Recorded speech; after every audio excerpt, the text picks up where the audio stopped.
state of the Mavs. Luka's coming up on year 6. It seems like it's gone by fast. Last year he was 32, 8-8. Unfortunately, you guys missed the playoffs. What have you seen? What do you love about him? And what are you looking for? The leap? What leap are you looking for in him in year 6? Well, you know what it's like? I think, who was it? Jokic said, first you got to be bad, then you got to get good, then you got to get humbled, then you get good again, right? And I think that's what's happened to us before. Like when we got beat in 2006-07 by Golden State, right?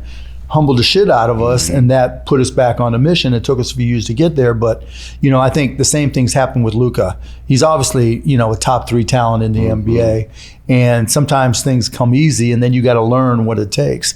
And I think last year humbled all of us, and Luka's come back with a vengeance. He worked hard this summer.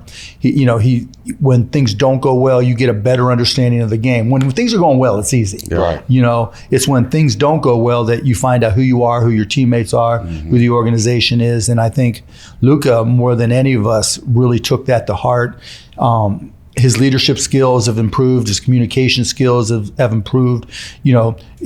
He's learned from Dirk, you got to add something to your game every summer, and he's done that. So, all the pieces that you need to do to be a champion, I think he's pulled those pieces together. I want to back up a little bit. When did he get on your radar? Because obviously you guys make a trade draft day for him. When did you guys start hearing about him or knowing about him? Shoot, when a kid's 13 and he goes to play in Europe against grown men, you hear about it, right? Right. And then you kind of question it. It's like, okay, it's Europe, you don't really know. And then the scouts were saying, look, there's a 16-year-old dude, 17-year-old kid that's playing against OKC, and he's fearless. Cooking. Yeah, just fearless. And so then we started really paying attention. And it was interesting because, our scouts liked him.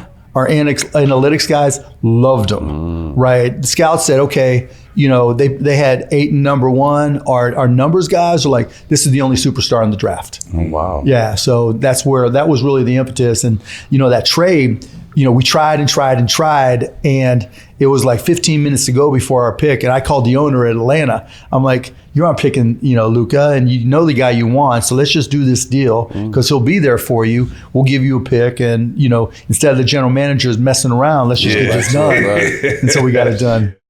You mentioned something interesting because I've always kind of been, maybe I don't know the game or business enough from this standpoint, but how much of it is analytics and how much of it is the eye test with scouting when you guys look at a player? Okay. It's both. And, analytics folks have got their perspective, and then you've got to have the eye test because some guys, they show up, the numbers are great, right? Particularly coming out of college. And when you just watch them, they're not quick enough. They played, they're 26 years old, right? Right. And there's just things like that. But with Luka, it wasn't, he's not the world's greatest shooter. He's not a pure shooter, but he's a killer. And there's not a lot of guys that have that killer instinct that aren't afraid of any moment and want that moment. Yeah. And that's the hard part to recognize that the analytics don't tell you. Yeah. I'll take a guy that can hit a shot anywhere on the court than a pure shooter any day. Yeah, right? A one-hand 3. Yo, that was the most insane thing I've ever seen, man. The stuff like we were playing New York last year here, and we're down, and he had to miss the free throw, right, in order to give us a shot. He got the rebound. Got the rebound in a one motion, put it up. I mean, you can practice that 100 times. It won't happen. It won't happen, right? Right. Incredible.